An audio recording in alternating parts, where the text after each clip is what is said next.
गोंदियाच्या गोरेगावात कोट्यावधींचा धान घोटाळा झाला। 3 धान खरेदी केंद्रात 1,43,00,000चा घोटाळा।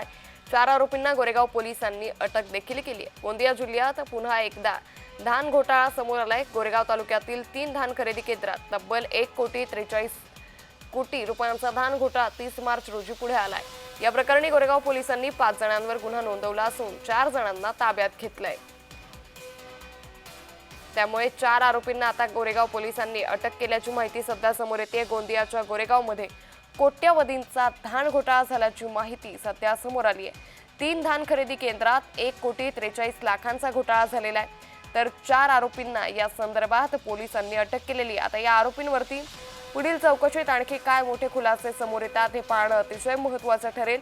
मात्र गोंदिया जिल्ह्यात पुन्हा एकदा धान घोटाळा सध्या समोर आल्याचं पाहायला मिळतंय। तर गोरेगाव तालुक्यातील 3 धान खरेदी केंद्रात तब्बल 1,43 कोटी रुपयांचा धान घोटाळा 30 मार्चला म्हणजे कालच समोर आला। या प्रकरणी गोरेगाव पोलिसांनी 5 जणांवर गुन्हा नोंदवला असून 4 जणांना या प्रकरणी ताब्यात देखील घेतलेले आहे। त्यामुळे गोंदियातल्या गोरेगावमधून ही धक्कादायक घटना सध्या समोर आलेली आहे। पुन्हा एकदा धान खरेदीचा हा भ्रष्टाचार घोटाळा सध्या समोर आलेला आहे। त्यामुळे आता गोंदिया जिल्ह्यातील ही धान खरेदी रोखली जावी यासाठी सरकार काय उपाययोजना करतं हे पाहणं अतिशय महत्त्वाचं ठरणार आहे। मात्र गोंदियामधून ही मोठी बातमी सध्या समोर आलेली आहे। गोंदियाच्या गोरेगावमध्ये कोट्यावधींचा धान घोटाळा झालेला आहे। 4 आरोपींना गोरेगाव पोलिसांनी अटक देखील केलेली आहे।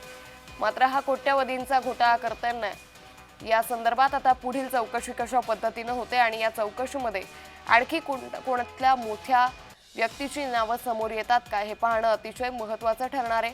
मात्र मोठी बातमी गोरेगावमध्ये गोंदियातील गोरेगावमध्ये 4 आरोपींना आता या धान घोटाळ्यामध्ये अटक देखील करण्यात आली आहे। या संदर्भात अधिक माहिती घेऊयात आमचे प्रतिनिधी राकेश रामटेके यांच्याकडून। राकेश, गोंदियाच्या गोरेगावात कोट्यावधींचा धान घोटाळा उघडकीस आलाय, काय अधिक माहिती? निश्चितपणे गोंदिया जिल्हा धाराचा जिल्हा म्हणून ओळखला जातो, पण गेल्या काही दिवसापासून मोठ्या प्रमाणात गोंदिया जिल्ह्यामध्ये धान घोटाळे सुरू आहेत। आणि अशातच गोरेगाव तालुक्यामध्ये कालीमाटी, गोंदेकारी आणि सराटोला या 3 आधारभूत केंद्रावर 23-24च्या लेखा परीक्षणामध्ये त्रुटी आढळून आली आणि त्यामध्ये 1,43,00,000चा घोटाळा झाल्याचे लेखा परीक्षणामध्ये उघड आलं। आणि त्यामुळे लेखा परीक्षक यांच्या तक्रारीवरून या 4 विरुद्ध गुन्हा दाखल करण्यात आला आणि त्यापैकी 4 नागरिकांना अटक करण्यात आली। निश्चित त्यामुळे एकंदरीतच या पुढची कारवाई कशी असेल हे पाहावं लागेल। धन्यवाद राकेश, आपण दिलेल्या या सविस्तर माहितीसाठी।